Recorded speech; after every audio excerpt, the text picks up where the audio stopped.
Hello hi friends, welcome to my channel మీతో talks 3. ఇవాళ వచ్చేసి మనము పైనాపిల్ పేస్ట్ కేక్ని ఎలా చేసుకోవాలనేది నేను మీకు చూపిస్తానండి. దానికోసం ఇక్కడ 2 ఎగ్స్ తీసుకున్నాను. మంచి పాడైపోనివి మంచి ఎగ్స్ తీసుకోవాలి. అన్ని ఇంగ్రీడియంట్స్ అనేది రూమ్ టెంపరేచర్లో ఉండాలి. తర్వాత pineapple essence and yellow gel colour తీసుకోవాలన్నమాట. And baking powder and baking soda. తర్వాత వచ్చేసి మంచి క్వాలిటీది మైదా తీసుకోవాలన్నమాట. తర్వాత ఇక్కడ పైనాపిల్ క్రష్ అనమాట, మాలాస్ కంపెనీ. ఇదైతే చాలా బాగుంటుంది. నాకు ఆర్డర్స్ వస్తాయి కాబట్టి నేను పెద్ద బాటిల్ తీసుకుంటాను. ఇందులో కొంచెం మీడియం సైజ్ బాటిల్స్ కూడా ఉంటాయి. తర్వాత బటర్ పేపర్, ఇది బీటర్ చూసారా, ఇది బీటర్ అండి. తర్వాత ఇవి మెజరింగ్ కప్స్ అనమాట, మెజరింగ్ కప్స్. అండ్ కేక్కి బార్డర్, అది కేక్కి బార్డర్ వేసేది ఇది. తర్వాత ఇవన్నీ స్పాచులాస్ అనమాట. ఇది రోజ్ నెయిల్ అంటారు, రోజ్ నెయిల్ అని ఏమంటారు, మనం రోజెస్ తయారు చేసుకోవడానికి అది. ఇవన్నీ స్పాచులాస్ అనమాట. ఇది వచ్చేసి మనకి సిలికాన్ మోల్డ్ది, మనము చాక్లెట్ అందులో వేసేసి పైన డెకరేట్ చేయడానికి. తర్వాత ఇది టిన్, 6x3 టిన్ అనమాట అది. ఇది వచ్చేసి స్పాచులా. ఇవి బీటర్కి పెట్టేటివి అనమాట, బీటర్కి మనము బీట్ చేసేటప్పుడు పెట్టేటివి. ఇది వచ్చేసి మనకి బ్రష్ అనమాట, ఆయిల్ చేయడానికి బ్రష్. మైదా చూపించాను కదా, మళ్ళీ మనకి షుగర్ కూడా కావాలి. అంటే ఐసింగ్ షుగర్ అని షుగర్ పౌడర్ దొరుకుతుంది అనమాట బేకరీ రా మెటీరియల్ షాప్లో. పౌడర్ ప్యాకెట్స్ ఉంటాయి. లేదు అంటే మనము ఇంట్లో ఉండే షుగర్, నార్మల్గా టీలో వాడుకునే షుగర్ ఉంటుంది కదా, దాన్ని తీసుకొని ఇలా మెత్తగా మిక్సీలో పౌడర్ టైప్లో చేసుకొని ఒక బాక్స్లో పెట్టేసుకుంటే ఇది కూడా మనము కేక్లో వాడచ్చు. తర్వాత నేను ఇక్కడ కేక్ అనేది బ్యాటర్ స్టార్ట్ చేసే ముందు నేను ప్రీహీట్ పెట్టుకుంటున్నాను అనమాట.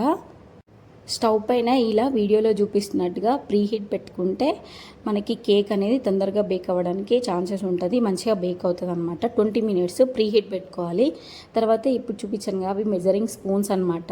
మనము ఇందులో wet ingredients and dry ingredients అని ఉంటాయి. మనము డ్రై ఇంగ్రీడియంట్స్ని మనం ఇప్పుడు జల్లించుకుందాము. 1/2 కప్పు నేను మైదా తీసుకున్నాను అనమాట. మీకు ఈ మెజర్మెంట్స్ అన్నీ వీడియోలో లాస్ట్లో మీకు పెట్టేస్తాను అనమాట. తర్వాత మనము ఈ బేకింగ్ పౌడర్ తీసుకోవాలి. ఒక లెవెల్ చేయాలన్నమాట. ఆ స్పూన్ ఉంది కదా, మెజరింగ్ స్పూను, ఇది 1 TSB స్పూన్లో మనము బేకింగ్ పౌడర్ తీసుకోవాలి. తర్వాత మనము 1/2 TSB మనము బేకింగ్ సోడా తీసుకోవాలి. నేను వీడియోలో చూపిస్తున్నట్టుగా ఇలా చేయితో లెవెల్ అనాలన్నమాట. అలా మెజర్ చేస్తేనే మనకి కేక్ బాగా వస్తుంది. ఇలా వీడియోలో చూపిస్తున్నట్టుగా ఇలా డ్రై ఇంగ్రీడియంట్స్ని మనం ఇలా జల్లించుకొని పక్కన పెట్టుకోవాలన్నమాట. ఏదైనా స్టోన్స్ కానీ ఇంకేమైనా గడ్డలుగా ఉంటాయి కదా, బేకింగ్ పౌడర్, బేకింగ్ సోడా, అవన్నీ ఉండకుండా ఇలా మనము జల్లించి పెట్టుకుంటే మొత్తం మిక్స్ అయ్యి కరెక్ట్గా ఉంటుందన్నమాట. తర్వాత నేను ఇక్కడ 2 ఎగ్స్ అన్నాను కదా, నేను 1/2 kg పేస్ట్రీ కేక్ రెడీ చేద్దాం అనుకుంటున్నాను. అంటే 1/2 kgకి ఎక్కువనే వస్తుందిలేండి ఐసింగ్ ఇవంతా చేసేవరకు. చూసారు కదా, ఇలా ఎగ్స్ అనేది మంచివి తీసుకోవాలి. ఎగ్స్ అసలు కూల్గా ఉండొద్దు, ఫ్రిడ్జ్లో పెట్టొద్దు అనమాట. కొందరు ఫ్రిడ్జ్లో పెట్టుకుంటారు. రూమ్ టెంపరేచర్లోనే ఎగ్స్ ఉన్నవి తీసుకొని వాడాలి.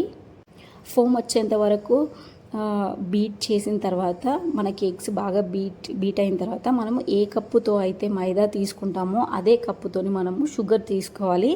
ఇందాక మనం పౌడర్ చేసుకున్న షుగర్ ఉంది కదా, అది మనము తీసుకొని ఫస్ట్ ఇలా బీటర్ ఆన్ చేయకుండా వాటిని కొద్దిసేపు మిక్స్ చేసి మొత్తం కలిసిన తర్వాత మళ్ళీ ఇలా బీటర్తోని మనము షుగర్ అనేది ఎగ్లో కరిగేంత వరకు మనము ఇలా బీట్ చేసుకోవాలన్నమాట.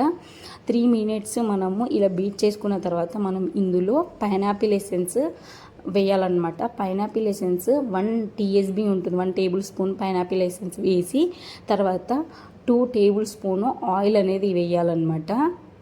ఆయిల్ వేసి మనము oil and essence, sugar and egg ఉంటుంది కదా, ఆ బ్యాటర్కి బాగా పట్టేలాగా, అది ఆయిల్ తేలకుండా మంచిగా మిక్స్ అయ్యేలాగా బీట్ చేసుకోవాలన్నమాట. ఇప్పుడు మనము డ్రై ఇంగ్రీడియంట్స్ని యాడ్ చేసుకుందాం అనమాట. ఇది కొద్ది బ్యాటరే కాబట్టి నేను అంటే బీటర్ యూజ్ చేయకుండా కూడా మనము ఇవి మిక్స్ చేసుకోవచ్చు అనమాట. డ్రై ఇంగ్రీడియంట్స్ వెట్ ఇంగ్రీడియంట్స్లో వేసి ఇలాగా మిక్స్ చేసుకోవచ్చు. కొద్దిగా ఉంది కాబట్టి నేను మనం బీటర్ యూజ్ చేస్తున్నాను అనమాట. అంటే బీటర్తో కూడా బీట్ చేసుకోవచ్చు. మరీ ఎక్కువ బీట్ చేసుకుంటే కూడా మనకి సాఫ్ట్గా అనేది బేక్ అవ్వదు కేక్ అనమాట. అందుకే కొద్దిగా జస్ట్ ఒక 30 సెకండ్స్ అట్లా మనము బీట్ చేసుకొని బ్యాటర్ మంచిగా మిక్స్ అయిన తర్వాత పక్కన పెట్టేసుకోవాలి. ఇప్పుడు టిన్కి మనము ఆయిల్ రాసుకోవాలి కాబట్టి నేను ఇక్కడ బటర్ పేపర్ తీసుకుంటున్నాను అనమాట. కేక్ అనేది మనకి టిన్కి అంటకుండా మంచిగా బేక్ అయ్యి తీయడానికి కూడా ఈజీగా, అంటే డీమోల్డ్ చేసేటప్పుడు కేక్ బాగా రావడానికి నేను ఇక్కడ ఆయిల్ అనేది గ్రీజ్ చేసుకుంటున్నాను అనమాట. తర్వాత మనము ఆ బ్యాటర్ని ఇందులో వేసుకోవాలి. చూసారు కదా, బ్యాటర్ మనకి రిబ్బన్ కన్సిస్టెన్సీలో ఉందన్నమాట. చూడడానికి ఇలా ఉంటేనే మనకు పర్ఫెక్ట్ అనమాట. కొద్దిగా గట్టిగా ఉంటుంది, కొద్దిగా మెత్తగా ఉంటుంది. మరీ లిక్విడ్గా ఉన్నా కూడా మనకి కేక్ అనేది రాదు. అన్ని మెజర్మెంట్స్ కరెక్ట్గా ఉంటాయని కేక్ అనేది మనకి పర్ఫెక్ట్గా వచ్చేస్తుంది. తర్వాత ఈ బ్యాటర్ని మనము ఎంత ఉందో మనము వెయిట్ చెక్ చేసుకుందామండి. 386 ఉంది బ్యాటర్ అనమాట. ఇది అంటే బేక్ అవ్వక ముందు ఇంత ఉంది. దగ్గర 1 kg దగ్గరకు వస్తుంది ఐసింగ్ చేసిన తర్వాత నాకు తెలిసి. తర్వాత ప్రీ హీట్ పెట్టుకున్నాం కదా మనం 20 మినిట్స్. అప్పుడు పెట్టుకున్న తర్వాత మనము బ్యాటర్ని కూడా అందులో పెట్టేసుకొని 30 మినిట్స్ వరకు మనము సిమ్లో పెట్టుకోవాలన్నమాట. స్టవ్ పెట్టుకొని కేక్ని అనేది ఓపెన్ చేయకుండా, అంటే పైన పెట్టిన మూత ఓపెన్ చేయకుండా మనము గాలి వెళ్ళకుండా స్లోగా మనము బేక్ చేసుకోవాలన్నమాట. ఈ టైంలో మనము అలారం సెట్ చేసుకుంటే కేక్ అనేది బాగా బేక్ అవుతుంది. మనం టైంని సెట్ చేసుకోకపోతే అది ఎప్పుడు బేక్ అవుతుంది, లేదంటే ఎక్కువ కూడా బేక్ అయిపోయి మాడిపోయే ఛాన్సెస్ ఉంటుంది. అందుకే అలారం సెట్ చేసుకోండి 30 మినిట్స్ వరకు. తర్వాత టోటల్గా కూల్ అయిన తర్వాతనే డీమోల్డ్ చేయండి. వేడిగా ఉన్నప్పుడు డీమోల్డ్ చేస్తే కేక్ అనేది చినిగిపోతుంది అనమాట. చూసారు కదా వీడియోలో చూపిస్తున్నట్టుగా, అంటే లైట్గా వేడిగా ఉంది నేను డీమోల్డ్ చేసేటప్పుడు. చూసారు కదా, మనం ఇలా కరెక్ట్గా ఇంగ్రీడియంట్స్ అన్నీ మీరు పర్ఫెక్ట్గా ఫాలో అయితే పర్ఫెక్ట్గా ప్లఫీగా సాఫ్ట్గా బెస్ట్ కేక్ అనేది మీరు ఇంట్లోనే ప్రిపేర్ చేసుకోవచ్చు అనమాట. చూసారు కదా కేక్ అనేది ఎంత స్పాంజీగా అయితే వచ్చిందో మనకి. ఇంగ్రీడియంట్స్ ఎలా చెప్పానో అలానే ఫాలో అయిపోండి. నేను వీడియో లాస్ట్లో మీకు మెజర్మెంట్స్ అనేవి ఇచ్చేస్తాను అనమాట. చూసారు కదా ప్లఫీగా కేక్ అనేది మనకి స్పాంజ్ అనేది రెడీ అయిపోయింది. కేక్ మనకి ఇది నెక్స్ట్ ఐసింగ్ చేయడానికి నేను ఇలా కేక్ని 3 లేయర్స్గా కట్ చేసుకుంటున్నాను అనమాట. ఈ లేయర్స్గా కట్ చేసుకునేటప్పుడు కొంచెం జాగ్రత్తగా కట్ చేసుకోండి. నాకు స్టార్టింగ్ అయితే చాలా భయం వేస్తుండే, కానీ ఇప్పుడు కట్ చేస్తాను, మేనేజ్ చేసుకుంటాను అనమాట. కొంచెం అటు ఇటు అయినా కూడా మనము సెట్ చేసుకోవచ్చు అనమాట కేక్ని.